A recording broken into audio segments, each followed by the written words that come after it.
बूढ़े बाप और बेटे का ऐसा केस जिसे सुनकर जज साहब की आंखों में भी आंसू आ गए। एक बूढ़ा आदमी अदालत में दाखिल हुआ ताकि अपने बेटे की शिकायत कर सके। जज साहब ने पूछा, आपको अपने बेटे से क्या शिकायत है? बूढ़े बाप ने कहा, मैं अपने बेटे से उसकी हैसियत के हिसाब से हर महीने का खर्च मांगना चाहता हूँ। जज साहब ने कहा, यह तो आपका हक है, इसमें कोई सुनवाई की जरूरत नहीं है। आपके बेटे को वैसे भी आपको हर महीने खर्च देना ही चाहिए। बाप ने कहा, मैं बहुत मालदार हूँ और मेरे पास पैसों की कोई कमी नहीं है, लेकिन फिर भी मैं अपने बेटे से हर महीने खर्चा लेना चाहता हूँ, चाहे वो कम ही क्यों ना हो। जज साहब आश्चर्यचकित होकर बाप से कहने लगे, अगर आप इतने मालदार हैं तो आपको अपने बेटे के पैसों की क्या जरूरत है? बाप ने अपने बेटे का नाम और पता देते हुए जज साहब से कहा, आप मेरे बेटे को अदालत में बुलाएंगे तो आपको सब कुछ पता चल जाएगा।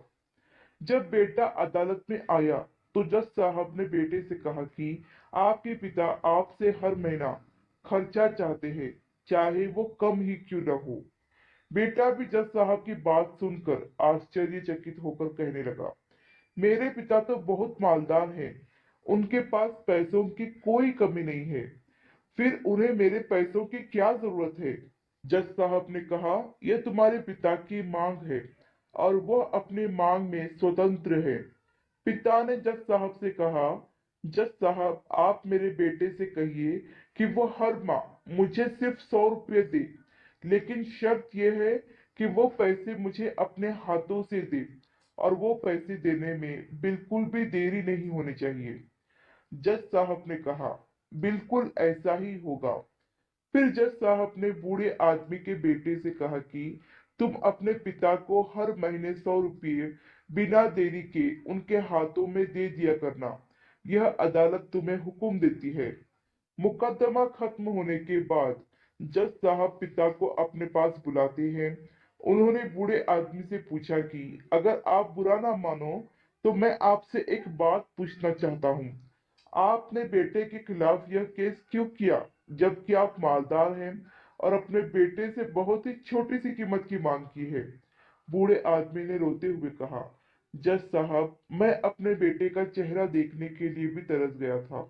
वह अपने कामों में इतना व्यस्त रहता है कि एक जमाना गुजर गया उससे मिले हुए, और ना जाने कितना वक्त गुजर गया कि मैंने अपने बेटे से बात नहीं की, ना सामने बैठकर और ना ही मोबाइल पर। मुझे अपने बेटे से बहुत मोहब्बत है, इसलिए मैंने उस पर यह केस कर दिया ताकि हर माह ही सही, कम से कम वो मेरे सामने तो आ जाया करेगा, मैं उसे देखकर खुश हो लिया करूंगा। बूढ़े पिता की बात सुनकर जज साहब की आंखों में आंसू आ गए। जज साहब ने कहा कि अगर आप यह बात मुझे पहले ही बता देते तो मैं आपके बेटे को आपको नजरअंदाज करने और आपका ख्याल न रखने के जुर्म में सजा भी दिलवा देता। बूढ़े पिता ने जज साहब की ओर मुस्कुराकर देखते हुए कहा, अगर आप मेरे बेटे को सजा दिलवा देते तो यह मेरे लिए बहुत ही दुख की बात होती, क्योंकि मैं सच में अपने बेटे से बहुत मोहब्बत करता हूँ और मैं ये हरगिज नहीं चाहूंगा कि मेरी वजह से उसे कोई सजा मिले या उसे कोई तकलीफ पहुंचे। काश कि बच्चों को यह पता चल जाए कि उनके माता पिता उनसे कितनी मोहब्बत करते हैं, वक्त रहते वो उनकी बात को समझ पाए। आशा करती हूँ कि ये कहानी आपको पसंद आई होगी। कहानी पसंद आई हो तो लाइक, सब्सक्राइब और शेयर जरूर करें, और इस कहानी पर आपकी क्या राय है हमें कमेंट करके जरूर बताएं।